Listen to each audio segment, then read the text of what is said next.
He's very attentive. Okay. He's not jumping up and down. Okay. He'll follow me around the kitchen as I'm doing this or that. Okay. Uh, So would you say not super excited, but some excitement around it? Is that what you would say? He's very interested in this. Okay. This has evolved because when we got him, he was so picky. He was really picky and nervous about eating and and we're still pampering him because on the food because he's still a little underweight, or maybe now he's He looks like he's a healthy weight to me now.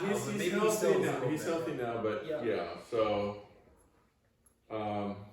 So it's gradually progressed, is what it sounds like. Like he's around foods, he's kind of right. Yeah, he's interested in food. Okay. He was less interested, in fact, when he wasn't food motivated at all at the beginning. Right. So we couldn't use food for training at all, for example. Yeah. Anyway, so he's interested. He follows us. I always make him sit and wait while I put the thing down. Good job. And if he leaps at it, let him know. And then finally I say okay. Okay. And he's paying attention to that. Okay. So the reason I asked you this question is because I wanted to know how much excitement was around it. And the reason I wanted to know that is because one of the things we're going to really talk about today is a high energy level. Whenever a dog gets into a high energy level, it almost always brings some type of unwanted behavior. Jumping, biting, pushing through the stairs and run up before you go. So we're going to talk about controlling this high energy level, right? So the reason I want to know that, if he ends up getting too much excitement about food, since it is kind of progressing, we don't want that. It's fine for him to, he's got his little tail wagging, his little nub wagging and things like that. But if there's that running around, pushing you around while he's following you or anything like that going on, we don't want that. Okay, so I know exactly what you're talking about because he does get in those excited moods. Okay. And for example, especially when people come over. Yeah, right. Yeah, that's a high energy state. Yep. But at food, no, it's just that kind of a healthy, happy interest, I would say. If that ever does progress, here's what I want you to do. If he starts to progress into that at any point, it's a really quick fix. All you need to do is, as you're getting that food ready or you're walking around and he starts getting overexcited about it, stop making the food, put it up somewhere and come in here and sit down, or in any room, go sit down. Wait a couple minutes, go back over, pick his food back up. If he hits that high energy again, set it back up somewhere and come sit back down. He'll quickly put together, every time I do this, you guys don't feed me. So he's gonna understand, I gotta be calm if I'm ever gonna get fed. So you'll be able to fix it that way if he does that. And again, we're communicating this to him because we want him to understand he can't bring the high energy level, okay? Okay, so my next question was gonna be whether you were having him wait until you put the food down and give him the okay. You said you were doing that. That's a great job, keep doing that. Okay, he should always wait for the food to be put on the ground and then your verbal okay to go over to the food, okay? Does he do that with both of you? Good. Yeah, I don't know, George. Okay, good, keep that up, that's a great job. Okay, so do you remember a couple of minutes ago I was telling you about a pack? Do you remember me telling you that when they went on a hunt and made a kill, the 2 pack leaders eat first? Okay, so let's translate that over to a human world. In a human world, we're busy. We have life, jobs, routines, kids, all this stuff, right? We can't always eat our food before we feed these guys, our human food, right? The second the premise that you eat first is actually really important. So I'm going to tell you how you can get this message across to him without always having to eat your human food before you feed him. So this is what you're going to do. So you had him sit because you're about to put that food down, right? But before you put that food down, I want you to have him sit, and what I want you to do is pretend to eat out of his food bowl. Just to eat out of his food bowl, okay? Now when you do this, it needs to look realistic. These guys are super intelligent. So if you go, he's going to know obviously you're full of it, right? So it may not smell like the most wonderful thing in the world because it is dog food, but it needs to be right here when you do this. Now when you do this, he's actually going to know what you're telling him immediately. He's going to know that you're saying, I'm pack leader. So he will give you some type of response when you first start doing this. Here's responses that dogs give. Some dogs will get so fit to be tied with it that they'll turn around and walk away from the whole equation. Other dogs, and this is a super common one, so he may do this one, they'll start barking at you. As soon as you do that, boom, they bark at you, right? If by any chance he decides that is the route he's going to take, is the bark at you. It's the same thing I taught you a minute ago with a high energy. I want you to set the food somewhere where he can't get it, and I want you to come in here and sit down. And if you go and you do it again, and he barks at you again, set it back, come sit down. The reason why is when he's barking at you, he's telling you, put my food down right now. So obviously if I go, oh, okay, and I set the food down with him, I just reinforced to him that he is that pack leader, that boss, right? So that's why you're gonna do that if he barks. The other thing he might do, so I have 2 dogs. I have a German Shepherd and a Chinese Shar-Pei. The Chinese Shar-Pei is a strong, confident, dominant dog. When he eats, when both eat, they both have to sit down. They have to wait for me to do this pretend eating, me set the food down and give them the release. And they always do that. But the one thing the Shar-Pei tries to do, and this is another common one, he'll be looking at me, I'll bring that food bowl to my face and start making the eating noises, and he'll stop watching me. He'll look in every direction he can except at me doing it. Because essentially to him, if I don't watch you do it, then it's not happening. This is essentially the way he takes that, right? So I will not set that bowl down until he re-engages. So I snap my fingers, I call his name, when he re-engages, I do my thing, then I set it down and give him the release. So another common one is the dog tries to not watch you do this. Do not set that food bowl down until he watches you do this pretend eating. When you do this pretend eating, you don't need to sit there and do it for a long time. Do it for a few seconds, but remember, the more realistic it looks, the better off it's going to be. When I do this, I don't bend down or anything. I stand straight up. I have the dog sitting looking at me. I bring the bowl straight to my face. I make the eating noises the whole 9 yards. Then I set it down. Then I give the release, okay? Now, I would strongly suggest that both of you make sure you participate in doing this. Because if just you always do this, or just you always do this, one of you is the pack leader and the other one is not. Okay, so the way I always tell them, if it's a couple of people, I say, tell one person, hey, I'll take breakfast, you take dinner, or however you guys want to figure it out. But just make sure, so that works. Great, so just make sure you're following through that. And remember, you're going to do that before you have him, you're going to have him sit, you're going to do that, then you're going to set the food down and give him that release. Okay? Okay.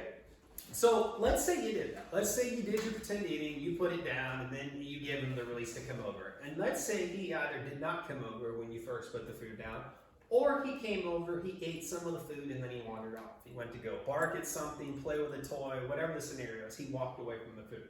The moment he walks away from food, you need to remove the food. You'll pick it up and you'll take it away. You will not give it back until the following mealtime. So let's say you give him a breakfast and he walked away from the breakfast and there's still food sitting in that bowl. You'll pick it up, remove it. You will not give it back until dinner time. You can add the breakfast to dinner time so that the portioning is still the same, but it's the same premise at dinner time. If he walks away from food at dinner time, you pick it up, you remove it, you won't give it back until the following breakfast time. He always has a window to eat, and that window is right after you did your pretend eating and you set that food bowl down and you gave it to him.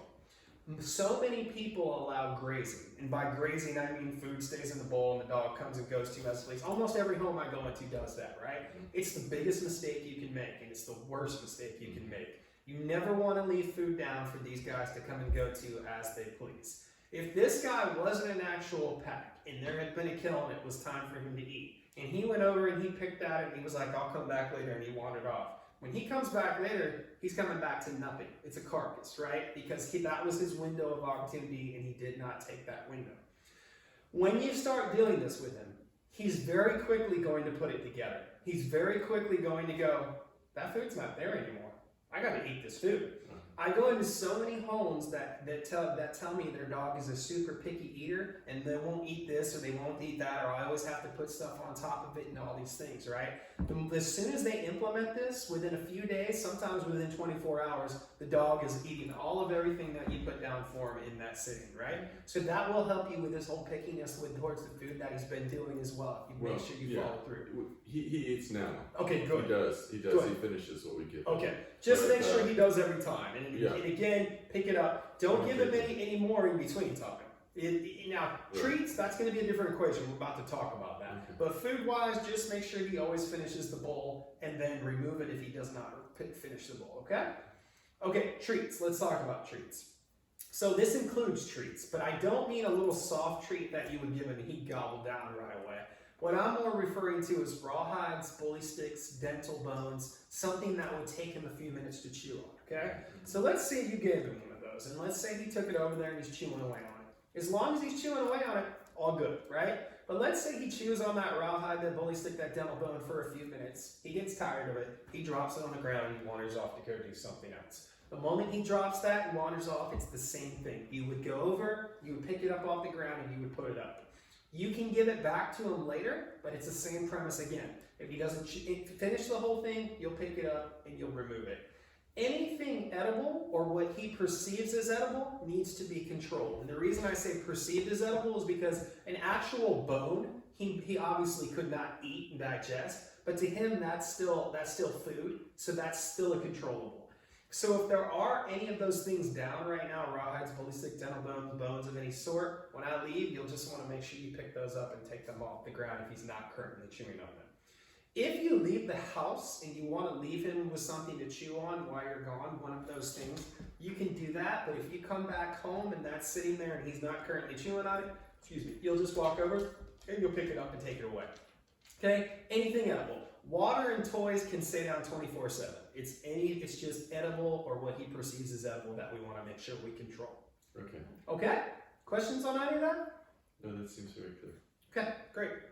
Okay, so that was rule number 1. The second thing we're going to talk about, here's rule number 2, is after separation, ignore, no touch, no eye contact, no speak. Now you saw it, I don't think you did. I have not engaged with him one time. Right. I came in your door, he came darting up to me, I completely ignored his existence. I didn't talk to him, I didn't look at him, I didn't acknowledge him in any way, shape, or form. Whenever I go into someone's home, including my own home, I ignore the dog when I first walk in. It doesn't matter what type of reception I'm getting. If I'm getting barked at, if I'm getting jumped on, the only thing I will do if I get jumped on, if a dog jumps on me, I will brush them away. Now when I brush them away, I don't go off, stop, down. And that feels like the right thing to do because you're telling the dog, hey, stop doing that to me, right? The problem is though, that's a high energy state. And when a dog gets in that high energy state like that, they just want attention. They don't care if it's positive attention or negative attention. Attention's attention. So even though I said stop, off, down, I paid attention to his jumping. So he goes, this is working, and he's gonna keep doing it, right? So I brush him away, I make no eye contact, and I say no verbal words. It's just a brush away like this, okay? Other than that though, the dog will get no touching from me, no eye contact, no verbal words, no nothing. I come in, I sit down. I will continue to ignore the dog until the dog stops trying to get my attention. Like you remember when he laid his head right here and he was trying to get the attention from me as well, and I didn't engage with him. I will do this until he goes off and minds his own business, kind of like he is right now. So now would be a good time for that you would be to the go time when pet I him. would invite him over, and then I would say my hellos to him. So here's what I'm saying is, we want to control this high energy state and have him understand that he only gets engaged with when he's in a calm state, not that jumpy, excited state, right? Okay. So whenever you leave your house and come home, or with dogs, sometimes you don't even have to actually leave. You can step outside for a few minutes, get up in the morning, and they bring the high energy state. Whenever he brings either of you this high energy state, you need to completely ignore him. So you'll come in and you'll do everything you normally do. Put your things down, get situated, get something to drink, everything you normally do, minus saying hello to him in any way, shape, or form, okay? And again, you'll do this until he gets calm, and then that will be your cue to call him over, okay? By calm, what I mean is he goes off and minds his own business for a few minutes. That's when we're looking for calm, okay? Because his energy level will do this, then I'm going to acknowledge him so that he understands I do not acknowledge you until we get right here. I'm not acknowledging right here. I'm acknowledging you right here, okay? Family, friends, etc. that come over, they need to give them the disclaimer before they ever walk through your door. Here's what you tell them. He is in training. One of the training methods that we're currently working on is to control his energy level. When you first come in our door, please completely ignore him. Don't look at him, don't talk to him, don't acknowledge him. Even eye contact and looking at him is a big form of attention. So no eye contact, no touching, nothing. If he does jump on you, feel free to brush him away, but just don't say anything. Other than that though, please completely ignore his existence. We'll all come in, we'll sit down. When he gets in a calm state, and I'll let you know what that calm state is, then you can call him over and say hello to him and introduce yourself, but please not until you get to that point. If you guys follow through with this in your company, the majority of your company follows through with this, he will understand that jumping is not acceptable anymore. It will also keep him from wanting to do that bite thing that he did with them. With dogs like him, especially if they have that nervous, anxious energy, The worst thing you can do is engage right off the bat with a dog like that. What happens in a lot of the trainings I go to that has a dog very similar, that has actually bitten somebody in that type of scenario, people instinctually want to go like that. Like when he was right here, people want to go like that, or maybe even try to reach out. That's the worst thing you can do. Worst thing you can do.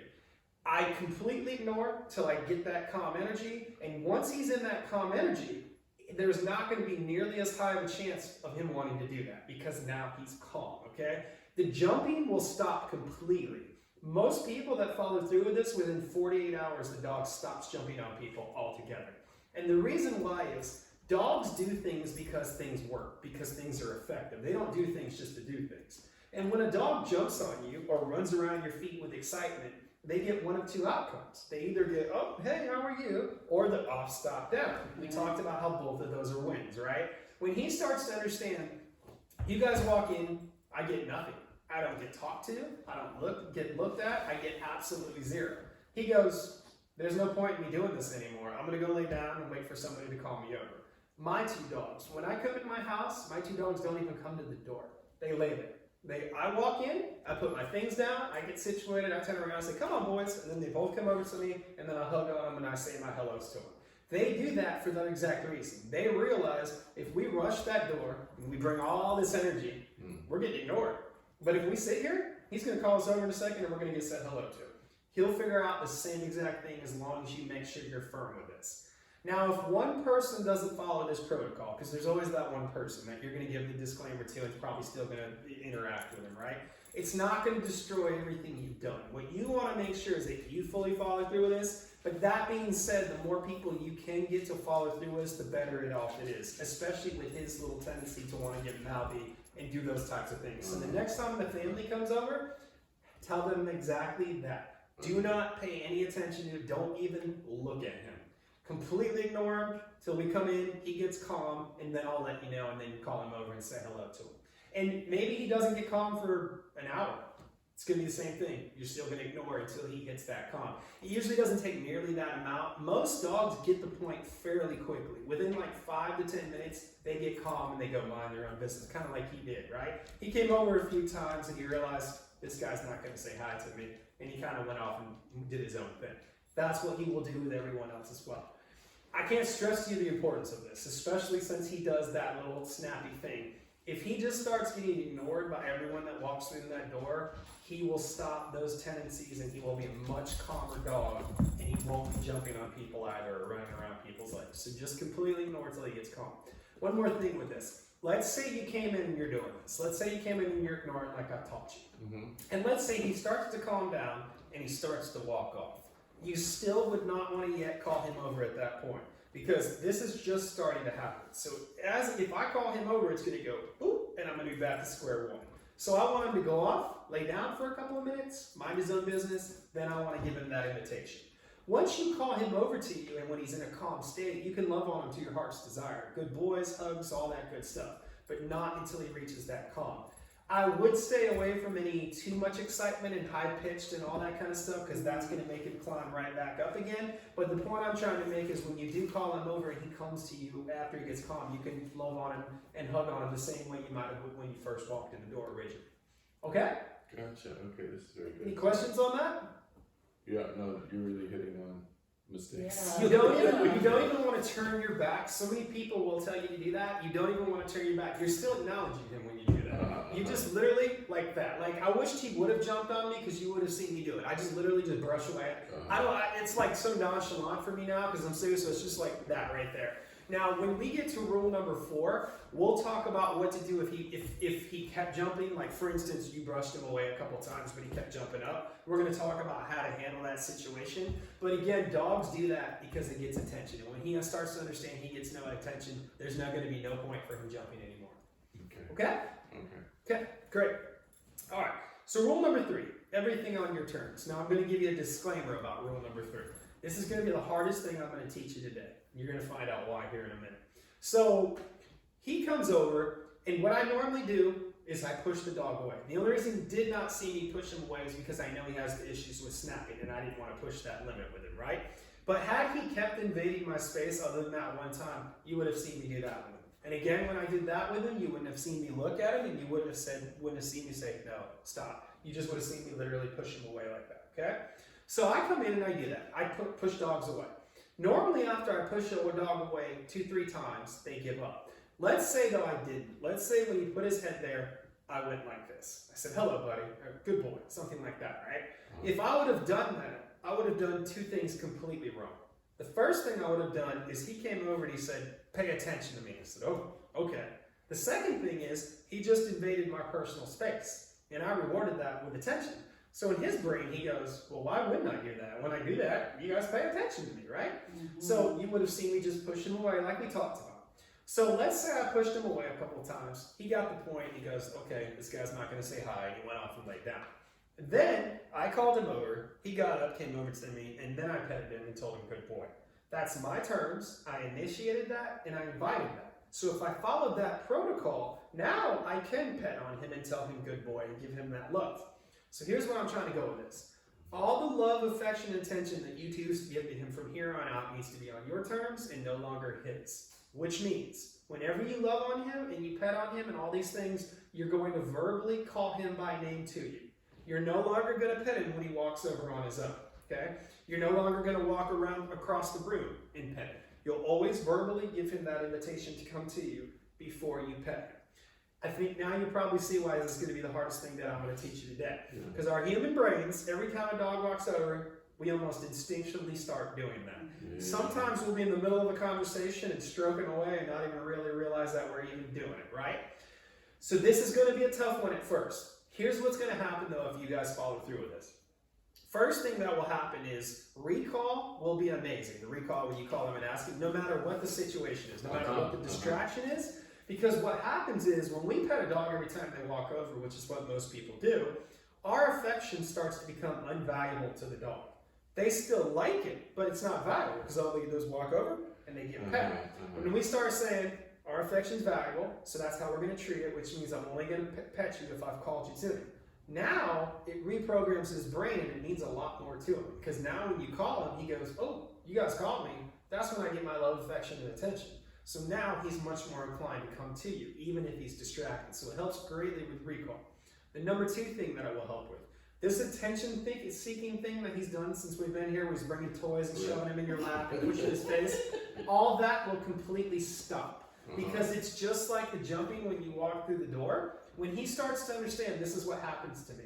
No one throws a toy, no one pets me, I just get this when I do that. He's going to completely stop the space invasion altogether. Okay, so you call him and you pet him and you're having a nice time. How do you put an end to that now? When you're done. Whenever you're done. So let's say you pet him for a few minutes and you're like, okay, I'm going to go back to reading or whatever I'm doing, right? You just give him the push away and you go back to what you're doing. And if he comes back over again, you give him the push away again. And then like we talked about when we get to rule number 4, when we get to rule number 4, essentially what we're going to talk about is what to do if you've asked him to stop doing something, but he continually does it anyways. So if he kept coming over, you had to kept pushing away. We're about to talk about how to fix that equation, okay? But you would pet him for as long as you wanted to pet him. When you're done, you're done. You just give him a little push away, okay? Now that's whenever he invades space. If he came over, there's a case in point, so that would just be a push away. That would just be a push away, just like that. Yep, just give him a push away. Yep, don't look at him, no. And again, push him away again. Now, with you two, he's going to be more stubborn about this because he's used to getting rewarded when he does this, right? So, but yes, all this behavior that's currently going on will not happen anymore. Okay. And he won't do that to strangers either because he's already used to when I do it to you two, I get pushed away. Another thing this is going to help with is that instinctual reaction that he has sometimes to do that, right? Because people are petting him when he's in this high energy state that we're talking about, right? So if people stop doing that and they just ignore him altogether and do not engage with him at all, then he'll stop doing that as well because again, he'll be in a calm state and no one's paying attention to him when he's like that, okay?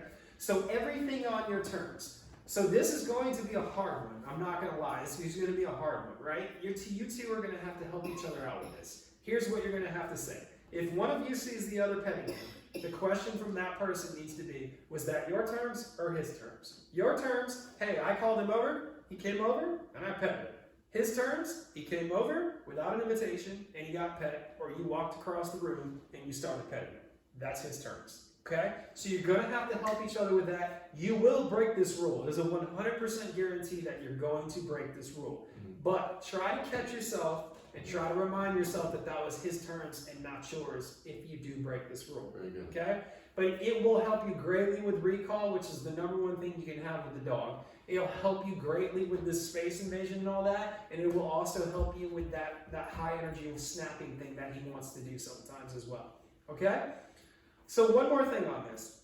So let's say you guys were sitting in here and he was laying across the room and you called him over, but he didn't come, right? He just laid there, because that's what happens sometimes. Sometimes people will call the dog over and the dog will just lay there, right? So the people will call a few times, yeah? What about that? Ignore. Because Well, right I mean, now, he'd pick up my glasses in his mouth, right? So, I would put those back down, and if he comes back over to pick something up, if he wants to put something in his mouth on something that's breakable or you clearly don't want him to have, then you would look at him and you would go, leave it, like that to him. Right. The word leave it, Leave okay? it. But outside of that, try not to give like toys, because that's what he's trying to get to. Right now, he's just trying to get, he's like, let me try these glasses and see if you pay attention to me. That's essentially what he's doing right now, right? He's ramping it up because you're starting to ignore him right now. I see. Yes, yes. Okay. Okay, Sorry, I interrupted so you. no, so what I was gonna say is sometimes the dog will be across the room and the human will call the dog over and the dog just kind of lays there and kind of ignores, right? So the human tries a few times, the dog keeps ignoring, the human goes, okay, forget it, goes back to what they're doing. That same dog, a few minutes later, gets up, walks across the room, and the human starts doing this. All that happened is the dog flipped the script. The dog basically said, I'm not going to come when you guys call me. I'll come over in a few minutes, then you're going to pet me. And that's precisely what played out, right? So if I was inviting him over, I'm only going to give him 2 invitations when I call him over. I'm not going to beg him. I'm not going to keep calling, right?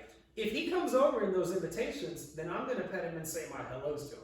If he does not come over in those invitations, I'll stop calling him, but when he gets up and walks over a few minutes later, that's what he's getting from me if he pushes his nose, if he pushes away. Because I'm saying, hey, you trying to flip that back on your terms? We're not doing that. You didn't come when I called you, okay?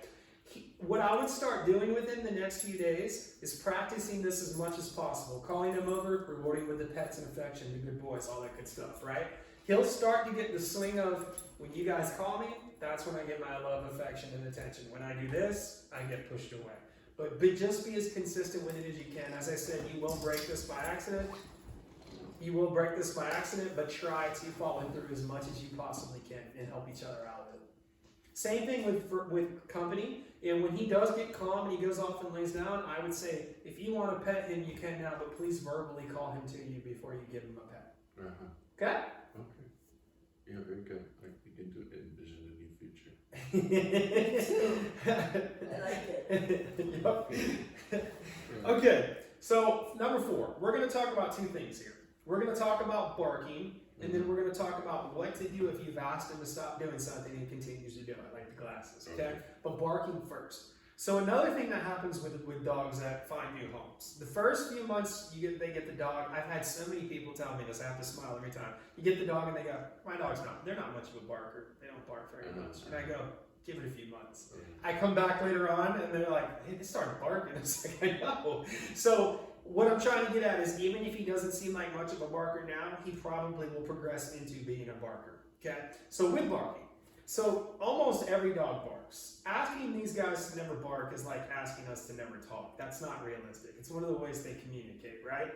There's also a certain level of barking that I'm going to appreciate as a human. And that is, someone's knocked on my door, ringing my doorbell, pulled in my driveway, etc., and my dog barks.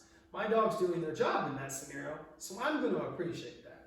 But I'm still only going to appreciate that up to a certain point, and where that certain point is once I've acknowledged that's not a robber, that's not a burglar, that's not anything harmful, and I let my dog know that, then that's it. No more barking after that. So here's how I would translate that information to the dog, okay? So let's say you two were sitting in here, and he heard something or saw something outside, and he ran to one of your windows right here, or he ran to the door, and boom, he started barking. On the very first set of barks, all you would do is acknowledge.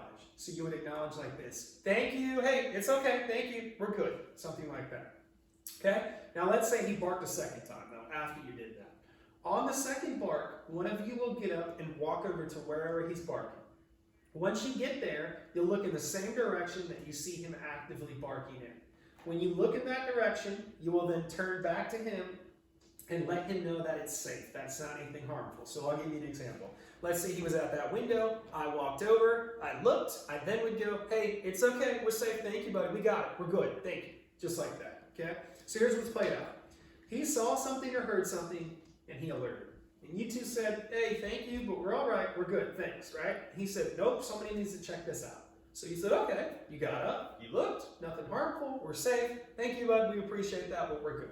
Now you've done your job of appreciating him for doing his job. But let's say you did that, you turned to walk off, and he said, I don't care if you said it was safe, I'm going to keep telling it off anyways, right? So now we're in the realm of you've asked him to stop doing something, but he's continuing to do it anyways. So here's how I would handle it. I'd calmly turn back around, I'd take him by his collar, and I would put him into a dog timeout. This is what a dog timeout is. A dog timeout is a bathroom or a laundry room. The reason it is a bathroom or a laundry room is because bathrooms and laundry rooms generally do not have windows. And if they do, they're up high where they can't see out of, right? So he would go into the timeout and he'd be in the timeout for 5 minutes. After the timeout is up, the 5 minutes is up, I'm going to go over, push the door open, and I'm going to let him out. But this timeout that I'm teaching you, it's not just for barking. It's for anything you've asked him to stop doing, but he continues to do. So let's use the glasses as an example, okay? So twice he took your glasses, right? The general rule of thumb, outside of biting, mouthing, nipping, or growling, is to give him 2 warnings before you time him out. So for instance, the first time he put his glasses, grabbed your glasses, he would have got to leave it like that, okay? Let's say he came back and he grabbed them another time.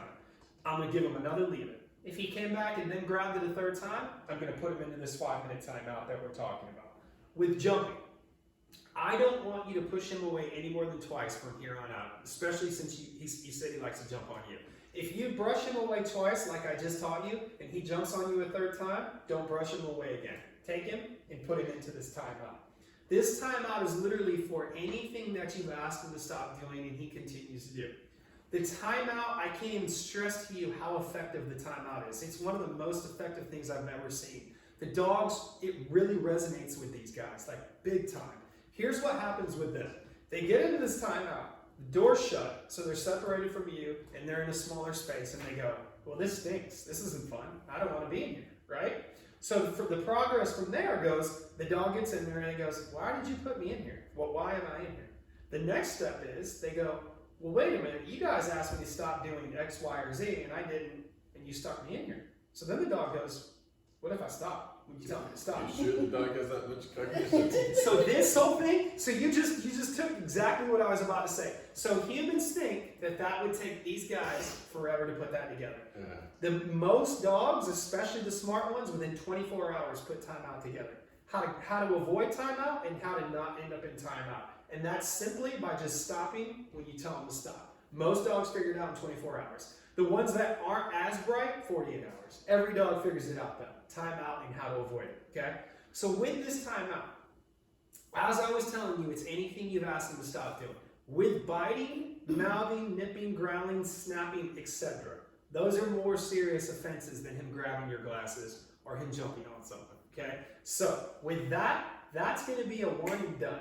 So if I see him snap at somebody, I'm timing him out right there and then, okay? If he growls at someone, he's gonna get 1 warning. With that one, I kind of like to go settle like that, okay? If he stops, great. If he then growls a 2nd time, I'm putting him into the timeout, okay? Again, these are more serious offenses. When I put him into a timeout for biting, mouthing, nipping, growling, snapping, etc., that's going to be a 7 to 10 minute timeout. It's going to be longer than your normal 5-minute timeout. And again, it's because of what it is, the seriousness of it, okay? So outside of biting, mouthing, nipping, and growling, you'll give him the 2 strikes and then the timeout. Biting, mouthing, nipping, and growling is generally going to be 1 warning and then timeout. But if he bites or snaps, that's going to be an immediate timeout, okay? This timeout works really, really well as long as you are consistent with it. You are going to need to be consistent with this timeout. With every timeout you put him in, the quicker he's going to put together the equation that I just gave you, is why he's in timeout and how to avoid it. What will happen the next 48 hours? The next 48 hours, you will be putting him into a lot of timeouts. And if I said you wouldn't be, I'd be lying straight to your face. He's going to be in a bunch of timeouts the next 48 hours. That's a good thing. Because again, this will resonate with him. He will understand the timeout. Okay. What you're going to find is after a few days of timing him out, he's going to be in less and less and less timeouts because he has now put it together, and now he's stopping doing the glasses, the jumping, whatever it is, when you tell him to stop. He's not ended up in many timeouts. Okay, so the jumping. Yep. The brush away. Two brush offs. aways. And The only- after that, The only way I might make exception, if you have an older person come over, or somebody, or a small child, somebody that he can actually knock over, after the first jump, I'd probably time him out in that. But if it's not somebody like that, I want to give him the 2 opportunities and then time him out. I only say that because I don't want an older person or a child getting knocked over Sure. with repeated jumps. I see. Yes. So in other words, he's got a lot of behaviors to unlearn. And That's why it. He's going to be in. That's exactly. Here's the reason for the whole timeout. Dogs are a lot like kids. So, with dogs, if I go, no, stop, he's probably just going to keep doing it. Kind of like he was doing with the glasses and pushing the toys and all the stuff, right? When he starts to understand, well, now there's a consequence. It's not a harmful consequence, but it's a consequence. When I don't stop doing X, Y, or Z, you put me in the timeout. So now he goes, well, I don't want to end up in the timeout, and I know if I push this limit that you're going to put me in this timeout. That's why it works. Because now it holds more weight than it did when you were saying, no, stop, don't, 15, 20 times, like you were before, right? So be consistent with these timeouts. They are highly effective, and remember, this lots of timeouts thing will not be for very long. It'll get less, and less. Speaking of which, with these timeouts that you're going to put him in, I would recommend for the next couple of days, he may put it, I think he's a smart dude. This breed is an intelligent breed, so they normally put it together very quickly. Some dogs will even put it together within the first few times you time them out. I don't know how his intelligence level, but again, he's a smart breed, so he's probably going to figure it out quick. But what I would recommend while you're doing the timeouts is I would have a leash kind of just dangling off of him around here, right? Because what's going to happen is he's going to play the I'm going to run from you game when you try to time me out, right? Right, okay. I want to be able to grab that leash so that I can still put him in the timeout. Because if he runs from you when it's timeout time and you go, forget it. He goes, sweet, get out of jail free card. All I got to do is run. You guys will give up. I won't end up in the timeout. He needs to understand that he's going to end up in that timeout whether he plays the run game or not. So I would leave that leash hanging out or a harness with a handle on the back. Trying to grab him by the collar is going to be impossible. Dogs should always have collars on, but trying to get them when they're doing that, it's just real tough to try to grab that. So that's just going to help you with that process, okay? When you time him out, I don't want you to say bad dog. I don't want you to say bad boy or anything like that. What I simply want you to say is time out. Let's go to timeout. He will learn the word. You'll literally only have to go time out, and he'll stop. He'll learn the word if you make sure you use that word timeout every time you put him in there. So just say that when you do put him in the timeout. Now, most dogs, the first 2 or 3 times you time them out, they'll bark and whine in the background, right? It's imperative when he does that you don't acknowledge it. You don't go, hey, settle down, because if you do, his brain will go, ooh, that worked. You guys hear me. Let me keep doing this, right? So you'll just ignore him. When the 5 minutes is up, you'll let him out. But most dogs, after the first few times that they get timed out, they get in timeout and they get really quiet in the timeout. So quiet that you're going to need to set a timer, Alexa, your phone, whatever, right? You're going to need to set a timer for 5 minutes. Because you'll sit down, do something for 15, 20, 30 minutes, you'll have put him in a timeout. He's sitting there dead quiet. 20 minutes later, he's still sitting there. So you'll want to do that. And that's probably what's going to happen with him as well. The first few times he's going to do that, and then he's going to get in there and get really quiet on that. Okay? So the timeouts, again, consistent. Another thing with this, dogs do not respect anger, frustration, or yelling. They don't respect that. If I get super mad, I get super frustrated, or I start just yelling at him, I don't look like this pack leader that I'm currently teaching you to be. So it's counterproductive, right? Pack leaders are calm and assertive. So you do want to be assertive. Leave it. No. When you ask them to stop doing something. But you do not want it to spill over into, now I'm losing my cool. Okay? That's the whole reason to the 2 times, the 2 warnings that I was teaching you, because when you warn him twice, or ask him to stop doing something twice, he knows that you've asked him to stop doing it. He's just going to continue to do it, right? The other reason for the 2 times is, as humans, if we have to ask somebody to stop doing something to us or our belongings or what it is 7, 8, 9, 10 times, we're getting frustrated and we're starting to lose our cool. With 2 times, it's enough for him to know you've asked him to stop, but it's not too much to where you might start to bubble over and start to get mad. He does it twice, doesn't stop, boom, he goes into this timeout. Okay? So 5 minutes with body mounting, nip and ground, and snapping, 7 to 10 minutes. And again, that's the area where we're only doing one warning, unless it's a bite or a snap, that's going to be an immediate timeout, okay? So, with this timeout, you're going to find yourself, he's going to end up in more timeouts than what you're currently thinking in your brain right now. Because what's going to happen is you're going to find yourself saying something twice that you've said, leave it alone, stop, twice. And remember, you don't say the 3rd time. If he does it the 3rd time, he goes into that timeout. So he's going to be in more than probably what you're currently thinking in your head. It's super imperative that you guys make sure you follow through with this, and he goes in every time he breaks that infraction. Because again, it will resonate much quicker with him when he goes into more timeouts. He will understand why you're doing it, and then he'll want to stop because you've asked him to stop. Okay? You're going to be shocked with how well the timeouts work. It works. It's super effective with these guys. Okay? Questions? I feel like the wheels are turning over. So the common thread here is really attention.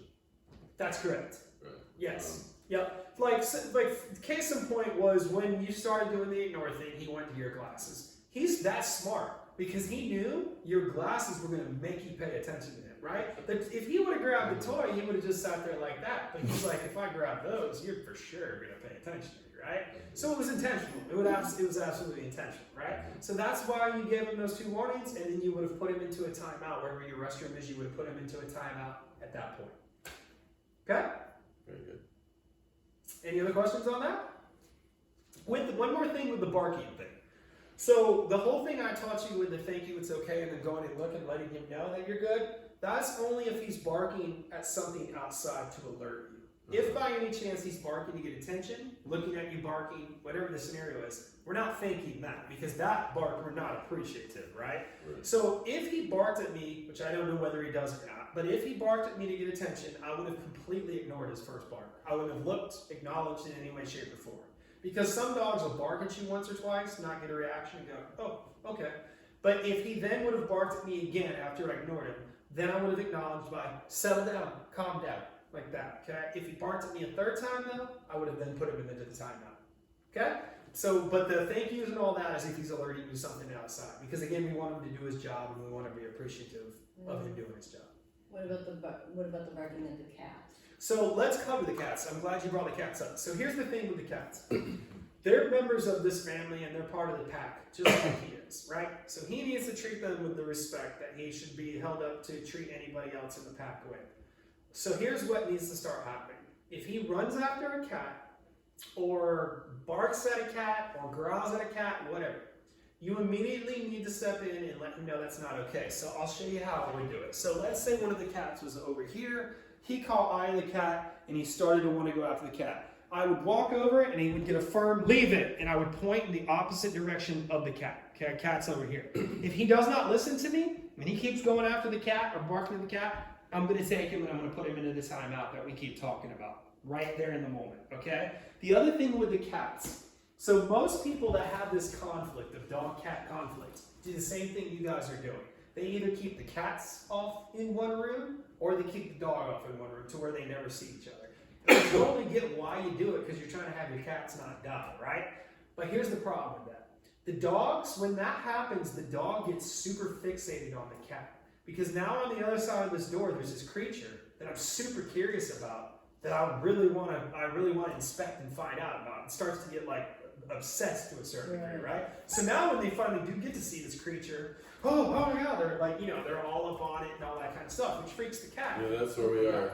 Yeah. So here's the way you should start having interactions with them. It needs to be a more controlled one.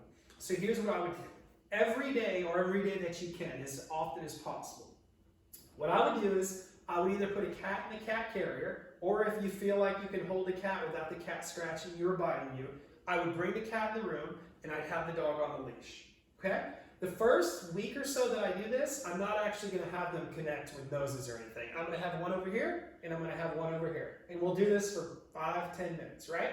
We're going to let them see each other in a controlled state. We're going to let them smell each other in a controlled state where the cat feels safe and where the dog can't push the boundary, right? Okay, now the dog is going to lunge. You're going to have him on a leash. Yes, Remember, but the dog's going to lunge. if So he how do I lunges, react to that? that's going to be a timeout. If he lunges the first time, though, I want you to pull him back and tell him to settle down. Whatever verbiage you want to use on that, I just like to say settle, calm, like that, right? So give him. Do one with that, because again, I don't. Just what? If he's lunging at the cat, that's kind of like the biting, mouthing, nipping, or growling scenario, Okay. right? So give him the one and then time him out. Because okay? the cat.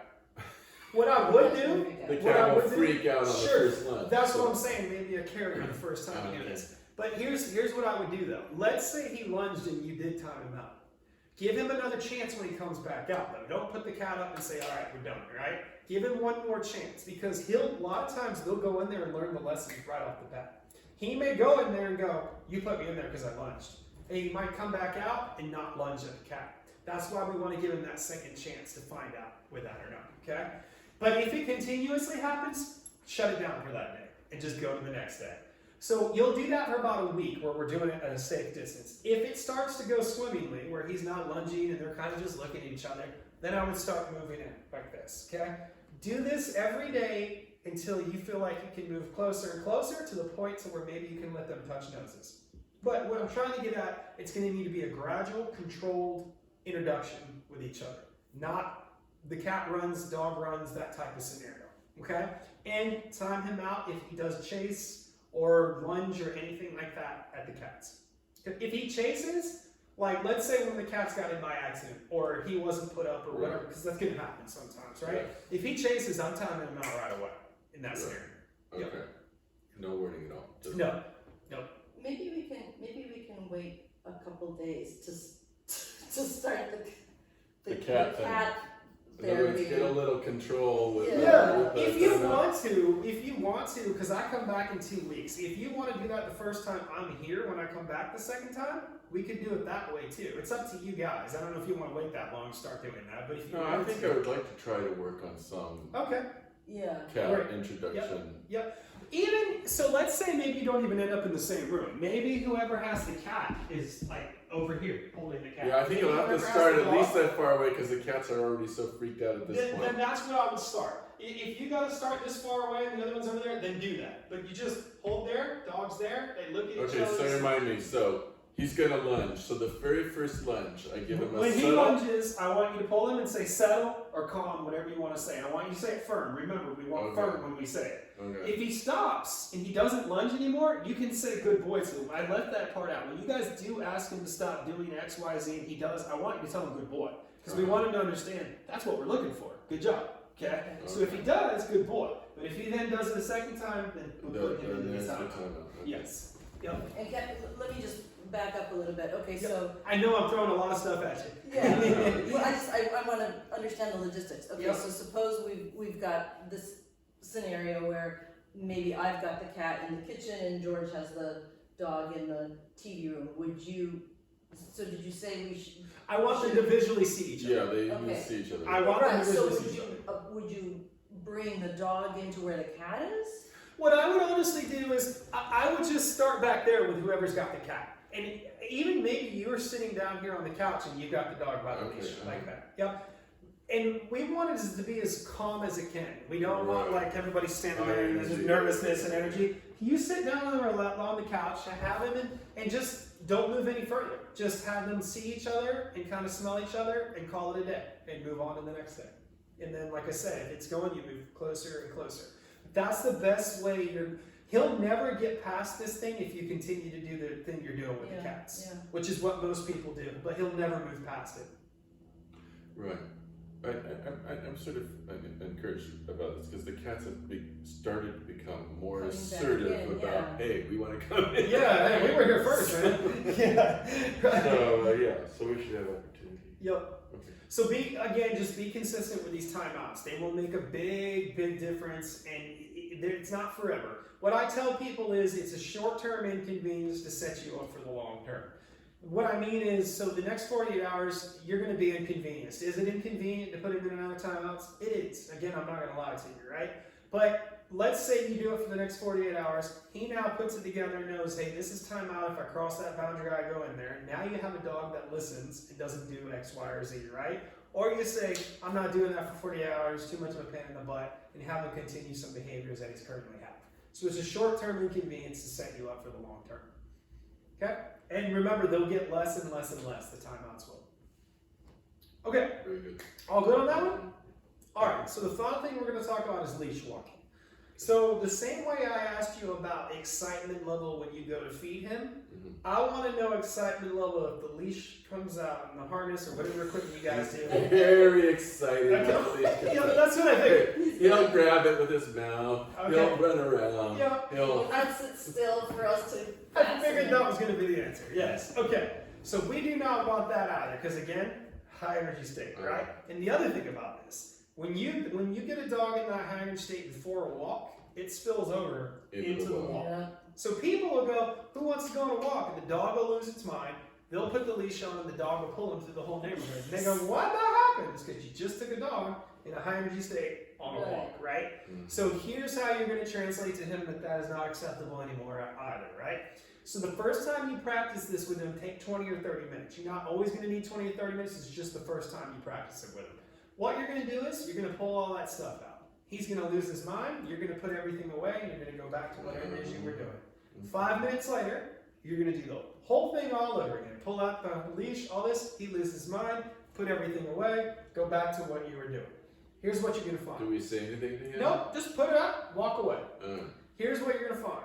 After you cancel 3 or 4 walks like that, it's going to start to resonate with him. He's going to start to go, you guys keep putting these things away. What's the deal here? Wait a minute, I get excited, you put it away, we don't go. So you're going to come out after 3 or 4 times and you're going to visually see he's calmer when you do it. The moment you visually see he's calmer, take him on the walk, okay? Because what we're telling him is, if you bring me this, we're not going, man. If you can bring it down here, now we'll go, okay? Practice this with him as much as possible. You'll have a calmer dog before it's walk time. It'll be easier to put his equipment on, and then you'll have a calmer dog when you actually take him on the walk. Okay? Okay. As far as, did you have a question? Yeah. So we don't say anything. No. So let's say I pulled all this stuff out. He catches eye on it. He starts getting all excited, and I go, and I walk back to whatever it is I was doing. And 5 minutes later, I do the whole equation all over again. You don't need to say anything. He sees what's happened. He sees it get pulled out. You're getting ready to do it. Nope. And then he sees you put it away and he sees you walk off. That's all you need to do. If you want to say something, you can, but you don't need to. It's just as effective to just put it up and walk off. Okay. Equipment. The best equipment to use to walk a dog, hands down, is a front clip harness. Okay? Most harnesses clip here, or people will clip on their collar right here. Whenever you clip a dog here, especially here or right here, the pulling instinct kicks in. It encourages the dog to pull. When you clip a dog right here on the neck, which is where the front clip clips, that pulling instinct does not kick in. Now that's not to say he's never going to pull, but it decreases pulling dramatically just by clipping him here instead of here. It's crazy. He will not pull nearly as much. You also will be able to steer him better and control him better with it right here. The other thing, if you ever have to pull him back, instead of it going like this and choking him, it will go this way and it will not choke him anymore. It's hands down the best thing you can use to walk a dog. Over the gentle leader, over the squeeze collar, over any of that stuff, the front clip harness is the best thing. Plus, it's not uncomfortable to the dog like those other things that I just mentioned to you. No, it makes no difference to them, right? The front clip harness is the best thing, and the one recommendation on this, if you do get him a front clip harness, which I would recommend, if you're going to order it online, measure his chest and make sure you get those dimensions, because you want it to be a snug fit on his chest. If you get one that's too loose and has a lot of gap in it like this, you'll walk with him and the whole harness will shift to the side. He'll lift his leg up and the poor guy will be trying to walk on 3 legs. So it just needs to be a snug fit on his chest. Petco, PetSmart, etc. If you're going to go to one of those places and get it, and if you can take him with you to try it on. Where does the lead go from here then? It comes So back whichever over the side, shoulder like this? whichever side you're on, walking him on, it'll just come right down there and then clip right here and then go up like that. Yep. But when I get home, I'm going to shoot you guys, and I'm going to send it through text message. I'm going to send you a name brand and a picture of what I recommend harness-wise. Okay. You don't have to get that exact name brand, but you're going to want to get something similar to the style that I'm going to send to you. But I'm telling you, it makes a big, big difference. They also can't slip out of the front clip harness either. Like they can some of the back clip ones, like slip out of it. So it's a really good tool. The only leash that is an absolute no-no that you never, ever, ever want to own is the retractable one, where you press the button and the leash comes out. Okay, so whenever you go through doorways, gateways, up your stairs, whatever it is, you always need to go before him. He needs to understand from here on out, you always go through a door before he does, or you give him the okay to. And here's how I would get that message across to him. This is a door, pretend, okay? On the first scenario, I got him on a leash. So this is me and him standing in front of the door. When I first practice this with him, my arm is going to come back like that. This is the leash. That's so if he does this, I can pull him back, right? Then this hand is going to go like that. I'm going to verbally say, wait, like that, okay? Then what's going to happen the first few times I do this is I'm going to turn that doorknob and he's going to go just like that, getting ready to dart through. I'm going to shut my door back, I'm going to reset him, and we're going to start all over again. I'm going to do this a few times and he's going to understand I shut the door every time he does this. So I'm then going to be able to open the door. Then I'm going to step through and I'm going to say, come on, you can come through. And I'm going to allow him to come through. And I'm going to do that both coming and going every time I go through a door. If I'm going to let him out a door, like I'm not sure if you have a fenced-in backyard or not, but if I'm going to let him outside and I'm not going with him, but he's going to go out, I still want him to understand you got to wait on my verbal okay before you can go out. So same scenario. I have him by his collar. We would do the same thing. I want to be able to open that door and go ahead and allow him to go through, okay? He will learn this quickly. I teach a class in Sonoma, and I had a class of 8 people and 8 dogs. I taught them what I just taught you with the door, and I told them the following Saturday we were actually going to have a test on it. The following Saturday, all 8 people with all 8 dogs did this. Went through a door with their dog. All 8 dogs stopped, waited for their human to go through, and waited for their human to tell them that they were okay to come through. Those people just practiced it in a week, and all 8 dogs waited for their human to go through a door. So it doesn't take very long. I would do the same thing with your stairs, so he doesn't do that right now. Is if I was walking to the stairs, we'd do the same thing. I'd hold him, and I'd tell him to wait, and I'd make him wait, and then I'd start walking up the stairs, and then maybe I'll give him the okay. But if he still wants to do the dark by me, then I'm going to bring him back down, and I'm going to reset him again, essentially, okay? But if I go through a door, I'm always going to go through the door, and then turn around and go, come on, you're good, you can come through. Okay, so stairs, you're recommending then that you don't allow him. Don't ever let him go first anymore, up the stairs. He's got to follow you the whole way up. What's that? He's got to follow you the whole way I up. want him beside me or behind me the whole way up. Okay. Yes, because what if I get him to stay, like I'm teaching you right now, but then I get up here and I give him the release, and then he knocks by me and runs up the stairs. Anyways, we're still in the same boat. Right. I just made him a little further up the stairs. Right. So I want him to understand, you gotta stay with me, behind me, but you're not gonna do the push in front of me thing, and I never want him ever going through a door before anybody anymore. He's gotta understand that's not acceptable. Okay? So just start practicing that with him. He will learn the door thing very quickly. Okay? Okay. Okay, so let's say you've practiced this stuff. Let's say you're outside and you're actually about to take him on a walk. What I do before I even start walking a dog down the road, I find some grass, which isn't going to be very difficult for you guys. I find some grass and I walk him straight over to the grass, right off the bat. I take him to the grass and I'm going to give him a 5-minute window. It doesn't have to be 5 minutes, but I give at least 5 minutes. I'm going to give him a 5-minute window. I'm going to let him sniff his heart's desire. And if he wants to mark 15 times in that 5-minute window, he can mark 15 times in that 5-minute window. This is his time to do whatever it is that he would like. The reason he's getting this time is because once me and him start walking, that's not happening. We're not sniffing everything. We're not peeing on this bush and then peeing on this bush and then peeing on this bush. This is your chance to get that out of your system.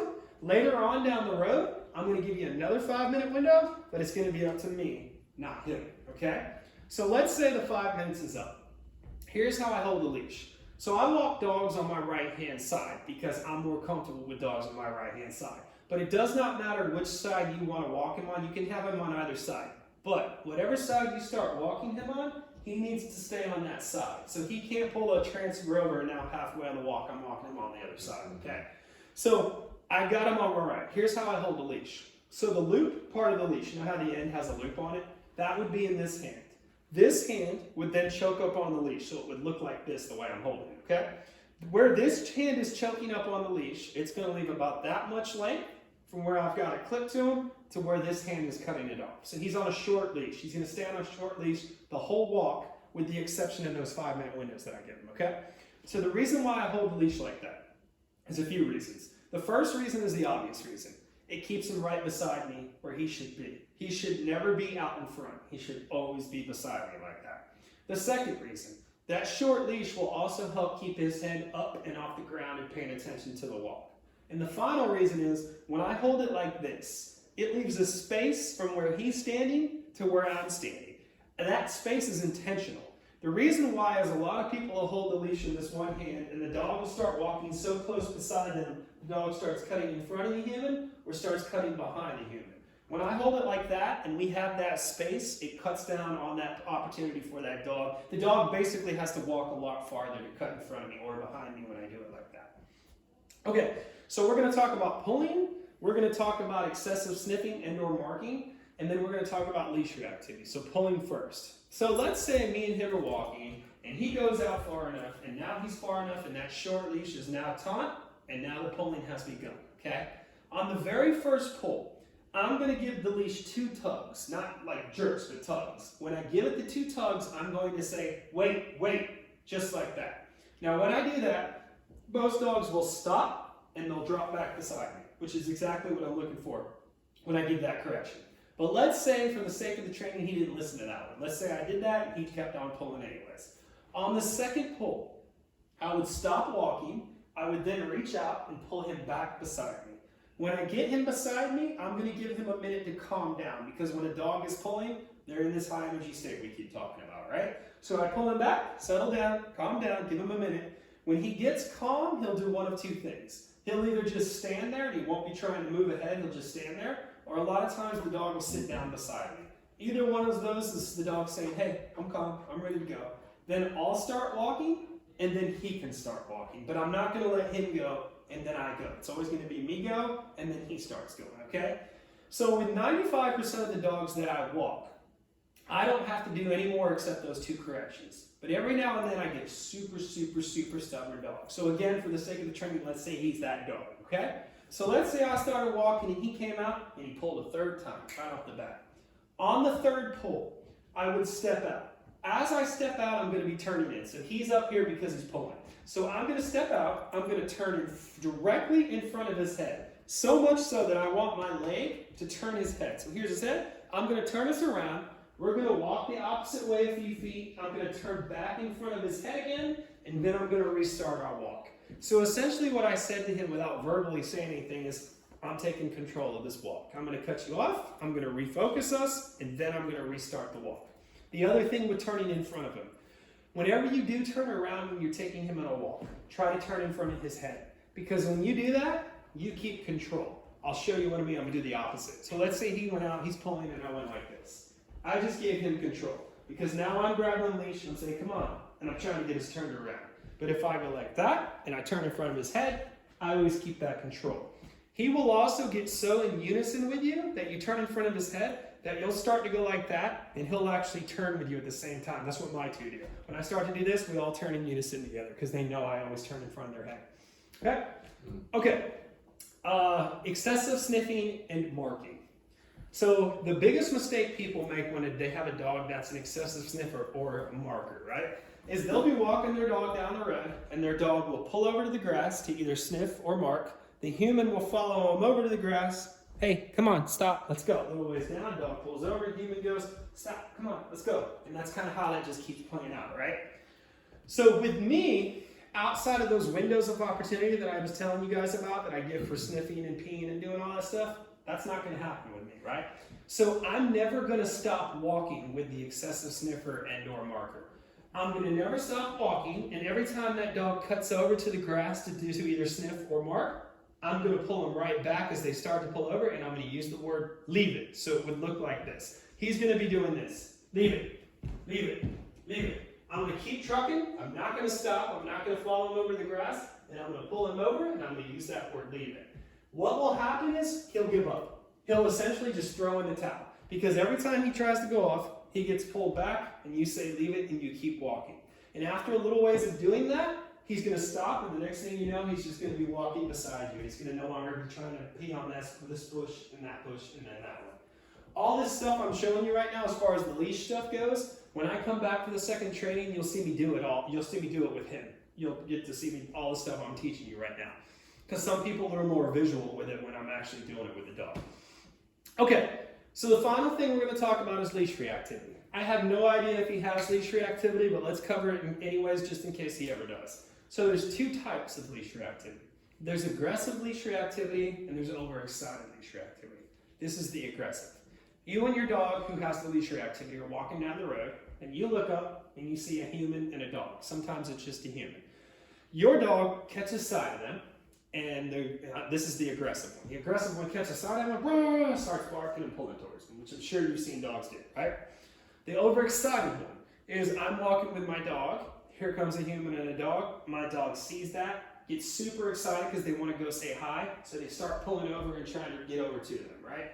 Both of those are leash reactivity and both of those are our fault. And by our fault, I mean the human's fault, right? I'm going to explain why. So here's what happens with the person that has a leash reactive dog. They'll be walking. The human will look up and see a human and dog coming. And they know that's their dog's trigger. Right? So as soon as they catch sight of that, the human goes, gets nervous and anxious. Then a lot of times the human will grab the leash and get ready before it ever even happens, right? The problem is now the dog. The dog's walking beside you and you're all calm. Then your body language completely shifts. You get nervous, you get anxious, and all that stuff. Then you grab my leash and you did this. So what I actually did as the human was throw red flags all in front of my dog. So my dog goes, what is our problem here? Looks up, sees, and then reacts accordingly. The other things people do, they'll be walking, and I guarantee you've seen somebody do this too. They'll be walking, they'll look up and see a human and dog, and they'll cross the block and just avoid the whole thing altogether, right? The next thing they do is they'll walk, they'll see the dog, they'll stop, they'll start just talking to their dog and maybe feeding their dog treats until whatever this is gets by, right? All those things are counterproductive and they actually all cause leash reactivity. Because what we're telling our dog with every one of those scenarios that I just told you is that we're nervous and anxious about that human and that dog. So our dog is going to act accordingly with that every single time, right? So let's say I have the leash reactive dog. Here's what I do. The one more thing that I wouldn't do, because people do this too, is I would look at the human dog and then look at my dog and then look at my dog, see if my dog's starting to react. My head would stay straight. I'd have my dog. My arm would stay loose until my dog actually reacts. Because if I do this, I've already sent the bad info. There's no coming back. So my arm stays loose. My head stays straight. We're going to walk, and as we walk, this time real calmly, I'm going to be saying, leave it, leave it, leave it, leave it. And we're going to walk right by that human and that dog. Even if he starts to react, I'm going to control. I'm going to keep walking, keep saying, leave it, and we're going to walk by them. The difference now is, now I'm telling him I'm confident. I don't care about that human and dog. We're going to walk by him whether they're there or not. Doesn't affect our walk. We don't stop. We don't diverge. Stopping is the worst thing you can do, by the way. So I'm giving off the complete opposite information, and that's why it makes such a difference with the dog reacting, because now he feels the confidence, or she feels the confidence, right? The other thing with dogs with leash reactivity, and people hate to hear this, you actually have to put the dog in the situation a lot more often. People never want that because people hate that their dogs have leash reactivity. But the problem is if I walk my dog around the neighborhood and it's going to be real hit and miss with how often they're going to see a human and a dog, it's just not enough practice for me to move my dog by it. So what I tell people is take your dog to a park a couple of times a week where people are just walking their dogs on a leash and keep walking by those people and dogs to where it eventually comes, no big deal, it's another person and dog walking by me. So again, he may not have that, but if he ever does, because it's really common, leash reactivity is really, really common. If he ever does have that, that is how you'll want to address that. And those are the things you don't want to do, everything that I just showed you. Okay? All right, guys, that is it for the human training. I think I threw enough at you anyways, though, right? Yeah, we have yeah. Can I ask about the 5 minute free? Absolutely. Yep. So how does that play out? I mean, just is he on a leash? Yeah, you're getting ready to take him on a walk. So you're literally walking out, you've went through the door first, then he comes out, and now you're about to take him on a walk. But before you take him, you're going to take him over to the grass and give him his time. I think he knows the word walk. And He's like, wait, who said what? if he if he decides not to do anything, then you start trucking. and he doesn't He missed out until later on when you decide to do it. Okay. Yep. Now, obviously, if So he's you recommend early in the process. right off, that's it. The Right off the earlier bat. the better. Now, after I've walked a mile or whatever my walk is, and I've gotten down the road a ways, I'm going to give him another opportunity. The way I would do that is I would walk him over the grass and I'd say, go ahead, go sniff, and I'd give him the full length of the leash. Remember that short leash? Yeah. He gets the full length when he has his opportunity to sniff and pee. But yeah, we want to do it right off the bat to try to get some of that out of his system right away. Yep. You don't have to give him a full 5 minutes. If he sniffs and pees for 2-3 minutes and he's like, okay, I'm done with this, then you can go. I just use 5 minutes because some dogs like to pee a lot and sniff a lot, and I want them to get that all out of their system. So, Okay. yeah. And if he's on a walk and he starts looking I like he's literally- gonna poop. No, that's different. If he's going to poop, I'm letting him poop. Yeah, Okay. I'm going to definitely let him do his business. Most people get to know their dogs so well that we know when they're getting ready to poop. Right, so when I do is I'm going to take him straight over and let him do his business. But once he's done doing his business, I'm going to get the walk started again. Because if we lag there, he's going to start the sniffing and the marking and all that stuff. Yep. Okay. Good.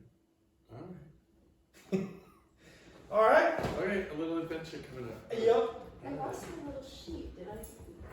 Did you take it somewhere? I don't know. Well, yes, there's some. No, I don't. I can give you another one. You got one. You want another one? Maybe I want. Yeah, you got it in your hands. It's so weird. It's like it disappears from You the took thing. it in Maybe there. Here. Well, thank you. Yep. Okay. So, you know what? Let me go ahead and send the harness recommendation to you right now. I'm going to show that to you right now. Yep. Can you get it on Amazon? Oh. I believe you can. You may not be able to get that exact brand, but you'll get a harness very similar to that on Amazon. Oh, you found it. Under the. Very similar to that on Amazon. Okay. Let me send that to you right now. Let me wash these glasses. Oh yeah, he licked it. You licked them? Well, he got them dirtier than they were. Right. The glasses? Yeah. Yeah, I'm sure he did. I couldn't see anything out of that. Right. Okay. Okay, I just sent that to you. On the harness, so this would be the front clip.